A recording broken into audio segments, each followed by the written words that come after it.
Kédougou est dans une situation aujourd'hui déplorable. Nous sommes en manque d'eau depuis plusieurs mois. Nous avons sonné cette alerte depuis maintenant plus de 3 mois.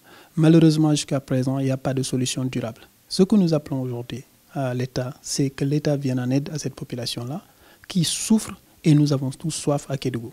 Nous demandons des solutions durables, pas des solutions vraiment temporaires qui permettent simplement d'alléger un peu la souffrance de la population. Kédougou en souffre depuis des années, ce n'est pas simplement ces dernières années. Beaucoup de générations ont vécu cela. Et aujourd'hui, on dit qu'avec toutes les ressources naturelles que nous avons, nous devons pouvoir quand même trouver des solutions qui sont vraiment durables pour le développement et l'assainissement et d'avoir de l'eau au niveau de la population de Kédougou. Vous avez un forage aujourd'hui qui alimente cette région. Et après, vous avez 2 autres forages qui n'ont pas été raccordés.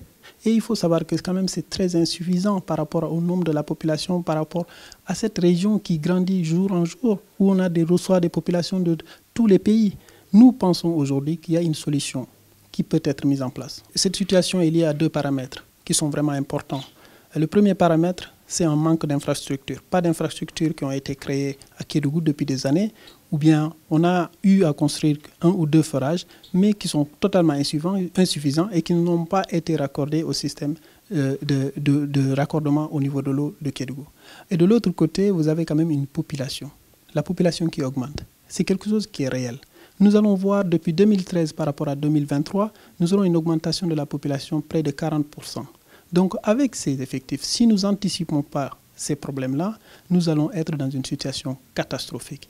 Et nous appelons aujourd'hui à l'État de venir secourir.